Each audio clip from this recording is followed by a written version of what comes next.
Kasus dugaan tindak pidana korupsi program perkumpulan petani pengguna air yang tersebar di Kabupaten Luwu, sejumlah kader dan pengurus Partai Golkar Luwu diduga terlibat.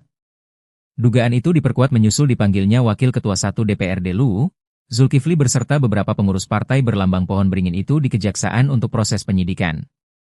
Mereka yang dipanggil dan telah memenuhi panggilan penyidik Kejaksaan Negeri Luwu yaitu Zul, MJ, RB, dan ML.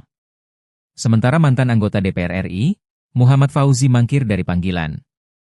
MJ, saat ditemui di halaman kantor Kejaksaan Negeri Luwu Kamis 26 Februari 2026 usai diperiksa Kejaksaan Negeri Luwu juga tidak menampik keterlibatannya terkait kasus dugaan korupsi P3A.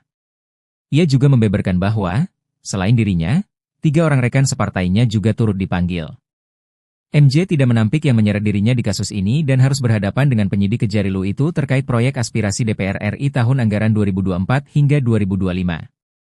Di mana kelompok tani harus menyetor fee 15 hingga 20% dari nilai kontrak P3A yang mencapai nilai Rp195 juta. Handphone MJ disita Kejaksaan usai diperiksa. Ia juga menyayangkan mantan anggota DPR RI Muhammad Fauzi mangkir dari panggilan Kejari. Ia tidak tahu alasannya apa. Kasih Intel Kejaksaan Negeri Luwu, Prasetyo Purbo juga membenarkan pemanggilan penyidikan kasus dugaan tindak pidana korupsi tersebut. Prasetyo Purbo juga menegaskan bahwa, dalam penanganan kasus ini, Kejari Luwu berkomitmen dan tetap fokus dalam penegakan hukum tanpa pandang bulu atau tebang pilih.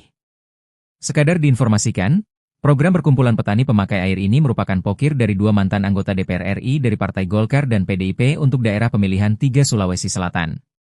Penyelidikan dugaan tindak pidana korupsi berkaitan dengan pokir anggota DPR RI ini sudah dilakukan sejak Oktober tahun 2025 lalu.